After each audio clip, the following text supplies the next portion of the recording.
3. Racial justice. 3. Racial justice. 100% a 2. Step away from the patient. Hands where I can see them now. Camille did not look up. Her palms were stacked on a man's sternum, elbows locked, counting under her breath, and the voice behind her was one more sound in a room already full of them. The monitor's flat scream, the crash cart wheels, Delia calling out a rhythm that was not a rhythm yet. She pressed down, came up, pressed again. Somewhere near the 7th compression, the voice got closer and lower, and she felt a hand close around her upper arm. Ma'am, I said step away. He's in VFib, Camille said, nod to the hand to Delia. Charge to 200. I'm not stopping. The hand tightened. She kept counting. He drew a slow breath through his nose, the kind a man takes when he has decided the next thing he does is your fault. And the only question left in the room, the one nobody in it could yet answer, was, why the woman on the gurney, with her whole weight on a dying man's chest, did not once turn around to say the 2 words that would have ended it. Her name was Camille Sledge, and she was 44 years old, and she had believed for most of those years that in a room where someone was dying, the dying was the only thing that mattered, and everyone present would see it the same way.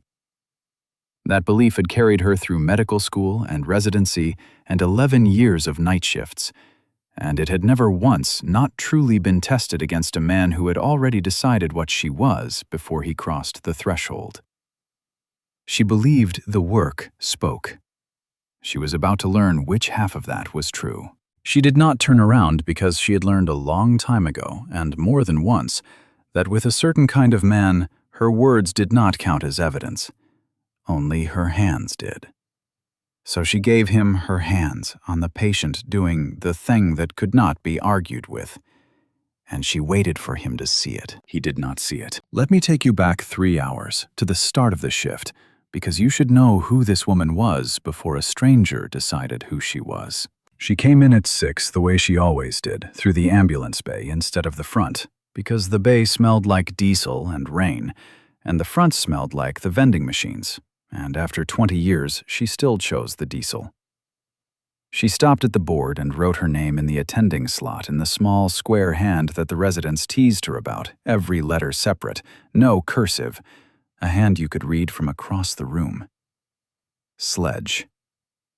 Under it, she wrote the resident's name, Aditi Renfro, and under that the count of open beds, which was 4, which would not last. The night charge nurse was Delia Outlaw, 51, who had worked this department longer than Camille, and who ran the floor the way a tugboat runs a harbor, small and low, and turning ships that did not know they were being turned.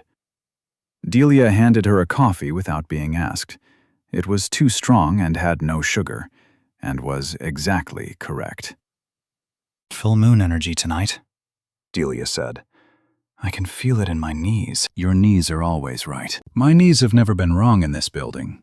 That's why they hurt. Camille drank the coffee. She walked the floor. She did the thing she did at the start of every shift, which was to stop at each occupied bed and put her eyes on the person in it, not the chart.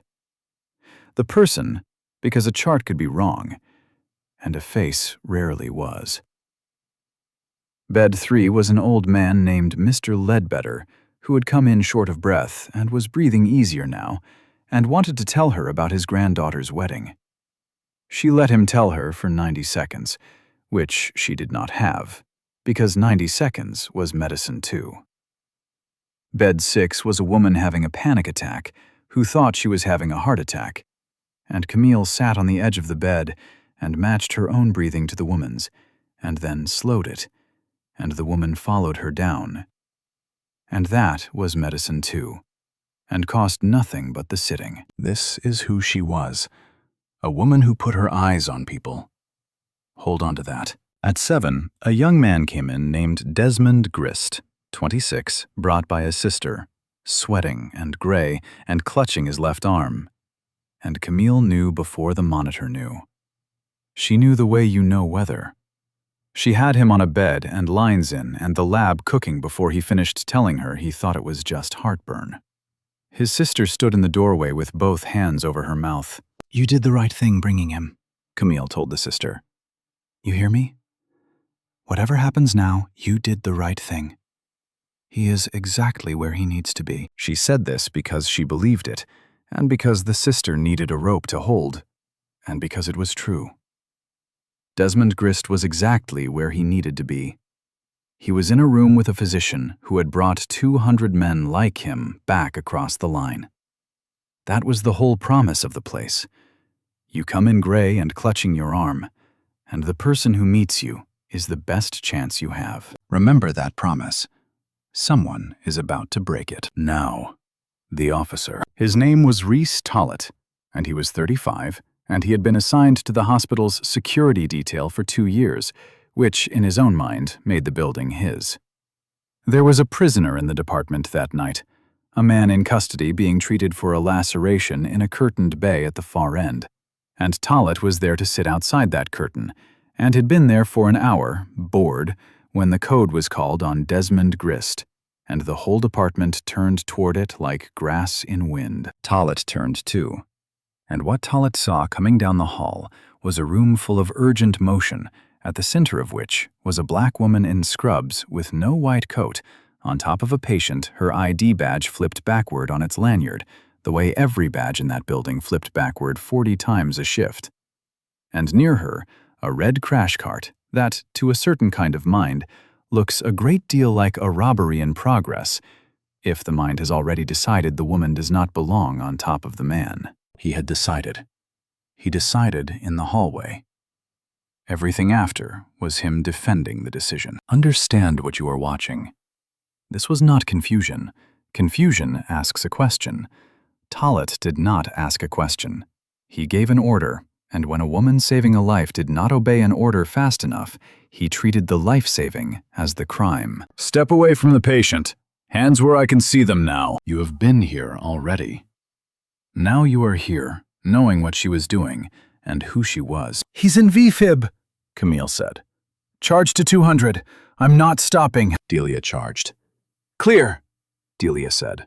And everyone's hands came up but Camille's, because Camille was the one deciding. And Camille said, "Shock." And the body jumped, and the monitor drew one hopeful spike, and then went back to its scream. Again, resume compressions. Camille came back down onto the chest, and Tollett put his hand on her arm again, and this time he pulled. He did not pull her all the way off. Not yet. He pulled her enough that her rhythm broke enough that her count stuttered, and she came back to the chest and set her hands, and he said into the side of her face, "You do not touch this man until I know who you are." I'm the attending physician, Camille said. Flat. Not pleading. She had promised herself a long time ago she would never plead it, because pleading it made it sound like a thing that could be false. "This man is in cardiac arrest. If I stop, he dies. Do you understand what I'm telling you?" "I understand you're going to show me some ID. My badge is on my chest." It was. Flipped backward like everyone's. He could have turned it over with one finger. He did not turn it over.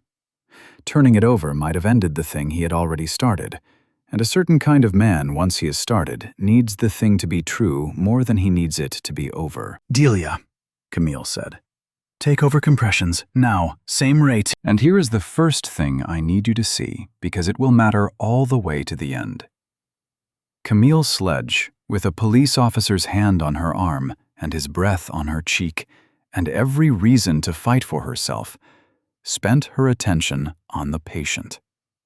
She looked at her nurse, and she handed off the chest so that the chest would not go unpressed for even one beat, while the man behind her did whatever he was going to do. Delia's hands replaced hers on Desmond Grist's sternum without a half-second of gap. That was Camille's doing. That was a decision she made while being detained. Keep count of who in this room is thinking about the patient. It is a short list, and her name is on it, and his is not.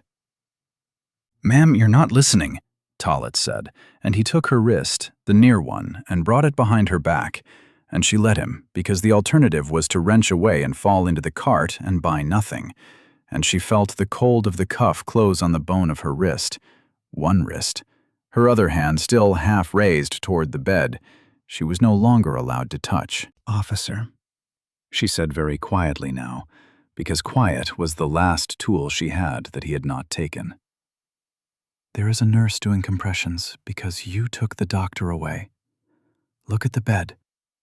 I am asking you to look at the bed." He did not look at the bed.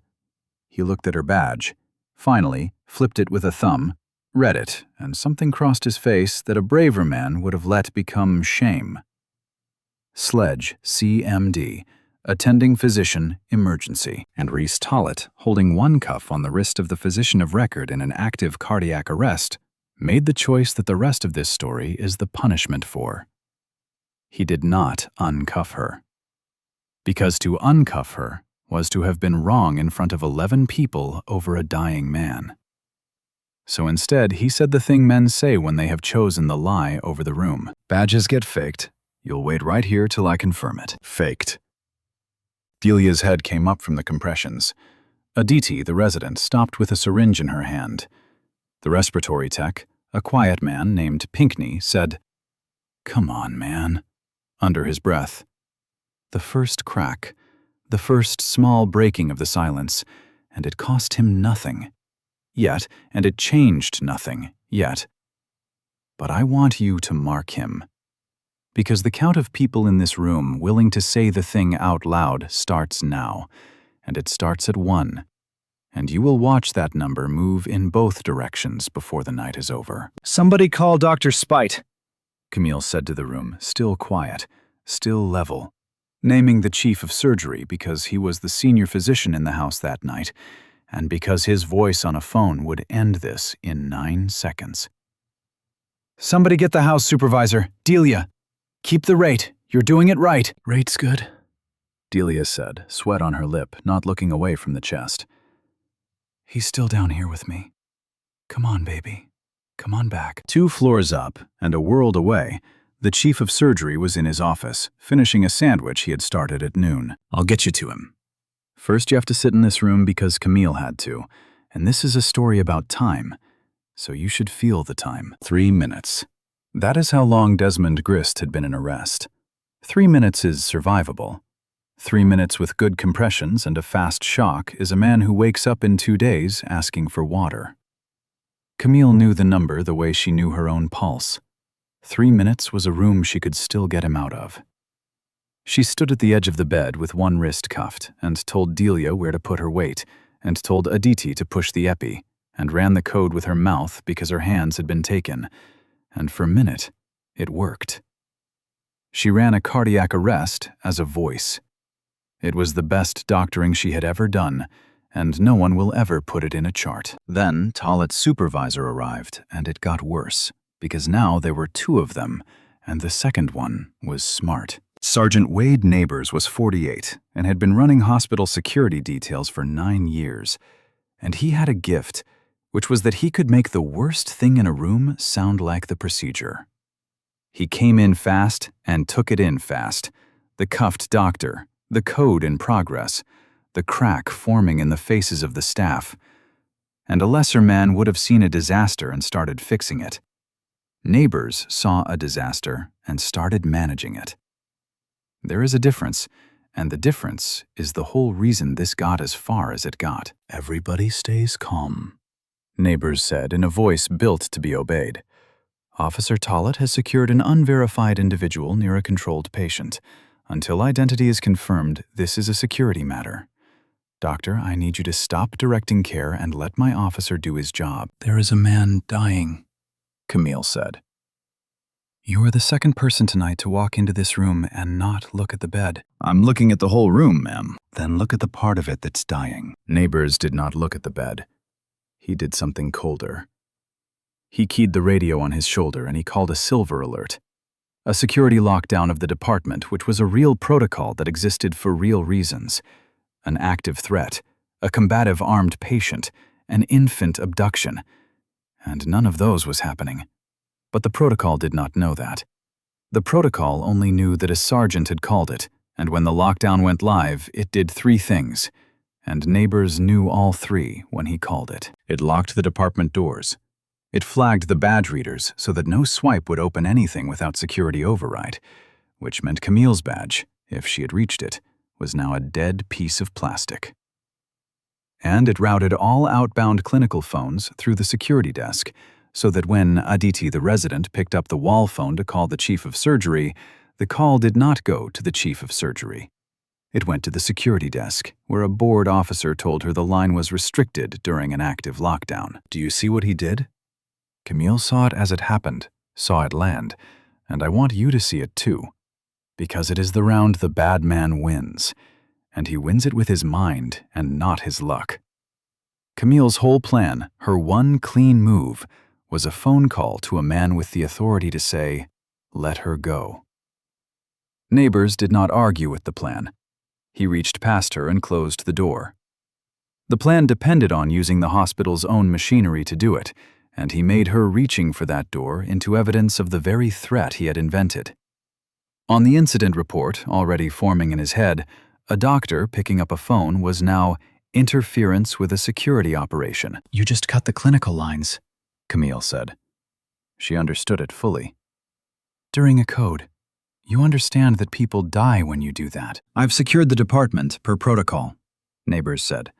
"You can file a complaint after." "After," Camille said. "After." 4 minutes. Then 5.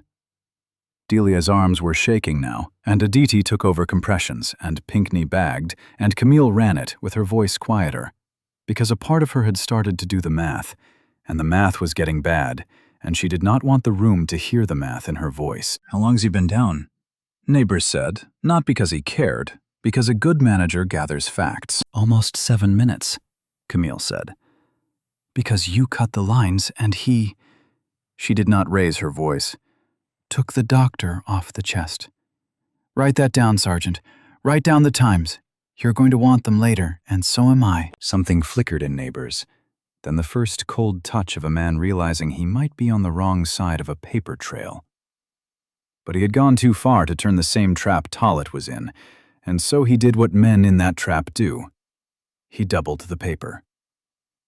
"I want a note that the physician was uncooperative with a lawful security directive," he told Tollett, loud enough for the room. Time-stamped, and now Camille did the only offensive thing she did all night, and she did it with her voice, because it was all she had. She turned from the bed, and she looked at Tollett, not Neighbors, Tollett. And she said, "How many is this?" "What?" "How many times? You want to check my ID because I don't look like a doctor to you? There was a phlebotomist 8 months ago, man named Joyner. You stopped him at the elevator, made him prove he worked here, made him miss a draw. There was a respiratory therapist last winter you followed to her car. There was a med student in the spring. I heard about all 3 because they told me. Because I'm the person people tell. You have a habit, and tonight, your habit is standing over a dead man's bed." The room went still, in the way a room goes still when a true thing has been said out loud that everyone already knew. Tollett's face did something ugly. Neighbors stepped in fast because Neighbors could hear a lawsuit forming. "Those complaints were reviewed and closed," Neighbors said. "All 3. Unfounded." "Reviewed and closed by who?" Neighbors did not answer, and his not answering was an answer, and Camille filed it. And you file it too. 6 minutes. 7. Somewhere past 7, Desmond Grist's heart, which had been in a fight it might have won, gave up the fight, and the rhythm on the monitor went from the ragged, hopeful chaos of VFib to the long, flat line that hope does not come back from. And Camille knew it, and Aditi kept pressing, because Aditi was 28 and could not yet make herself stop. And Camille said gently, the way you say the worst thing gently, "Aditi, rate's not the problem. He's been down too long. Keep going. We'll call it when the chief gets here, not before." But the chief was not getting here because the lines were cut, and Camille knew that too. "Let me take you upstairs now. You have earned it. So has he. Dr. Ambrose Spite was 61 and had been chief of surgery for 6 years and a surgeon for 30. And he was, at this moment, wiping mustard off his thumb and thinking about going home. He was not a soft man. Surgeons who last 30 years are not soft. But he had one rule that his whole department knew, which was that his personal cell phone was answered always by him on the first or second ring, no matter what. Because a surgeon who cannot be reached is a surgeon who kills someone at 2 in the morning. Everyone in the building had the number. Almost no one used it, because using it meant the world was ending. His phone rang. Not the office line, the cell. It was Delia. Here is how it happened, down in the locked department, in the minute you did not see. When they walked Camille out of the room, and they did walk her out, cuffed into the hallway, to wait, per protocol, for identity confirmation that everyone in the building already had, Delia followed as far as the doorway and then turned back to the monitor at the head of Desmond Grist's bed. And Delia, who had run this floor for 20 years, who knew every machine in it the way Camille knew faces, did the thing that Neighbors, for all his cleverness, had not thought of. Neighbors had cut the clinical phones. He had not cut the machines.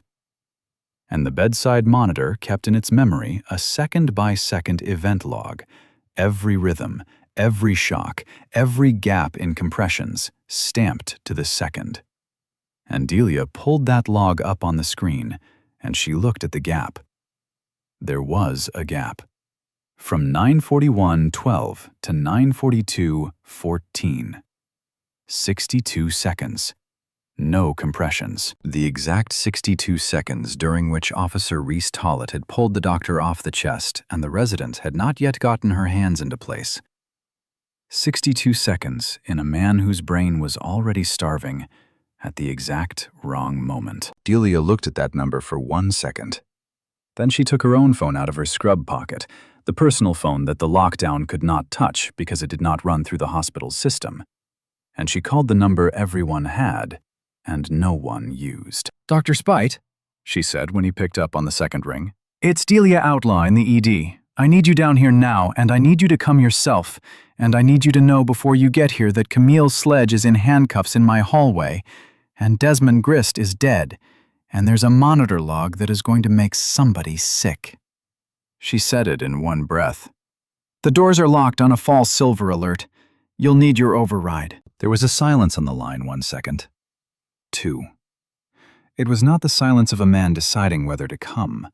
It was the silence of a man putting down a sandwich and standing up. 60 seconds, Spate said. "Don't let anyone touch that monitor." He came down the stairs because the elevators were slow, and he was not going to wait for anything ever again that night. He came through the department doors with his override badge, and the doors that had been locked against a doctor opened for a surgeon, which is its own small, ugly sentence about the building. And he came down the main corridor, not fast, because he had learned decades ago that a chief who runs makes a room panic, but with a weight to his walking that made people step aside without being asked. He did not announce himself. He did not have to. Presence is a thing you either have or perform, and he had it. He found Camille first. She was in the hallway on a plastic chair, one wrist cuffed to the arm of it, sitting very straight, her scrubs still marked from the code. Her face, the flat, controlled surface of a woman spending everything she has on not letting the room see the cost. Tollett stood near her. Neighbors stood near Tollett.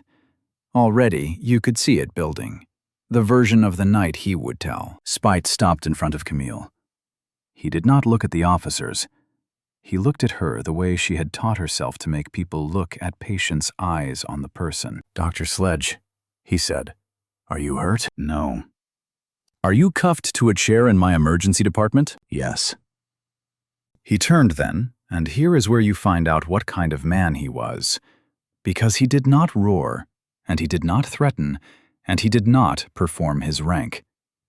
He said to Tollett in a completely ordinary voice, Take those off her. Sir, this is a security matter. The individual hasn't been. Her name is Dr. Camille Sledge. She is the attending physician of this department. She has privileges I signed. I am the chief of surgery and the ranking physician in this hospital tonight, and I am telling you that you have handcuffed a doctor to a chair while a patient coded. Take them off. Now. Neighbors stepped in with the procedure voice, the one that had worked all night. Doctor, with respect, there's a protocol for identity verification, and until it's— Sergeant. Spate did not raise his voice. He lowered it, which is harder to do and worse to hear. I verified her identity. Just now. Out loud. In front of these people. The protocol is complete. Uncuff her, or I will have you explain to a review board why you kept a physician restrained after the ranking doctor in the building identified her by name. Tollett uncuffed her. His hands were not steady. Camille stood, rubbed her wrist once, and did not thank anyone because she had done nothing to be grateful for, and neither had they, not yet. Now, Spate said, the monitor. Show me. And here is the thing I promised you at the start. The thing about who walks through the door. Ambrose Spite opened the door. He was the only one in the building with the authority to open it, and he opened it, and that mattered, and I will not pretend it didn't. But he did not walk through it for her. He turned to Camille and he said, "It's your department, and your patient, and your night. Read it to the room." And he stepped back, so it was Camille who walked to the monitor. Camille who pulled up the event log on the big screen at the nurse's station where the whole night shift could see it. Camille, whose voice steady now, not quiet anymore, read the times. Patient in arrest at 9:38. Good compressions myself from 9:38 to 9:41. First shock, 9:40, no conversion. At 9:41 and 12 seconds, she put one finger on the screen. Compressions stop. There is no CPR on this patient from 9:41:12 to 9:42:14. 62 seconds. During those 62 seconds, I was being handcuffed and pulled off the patient's chest by Officer Tollett.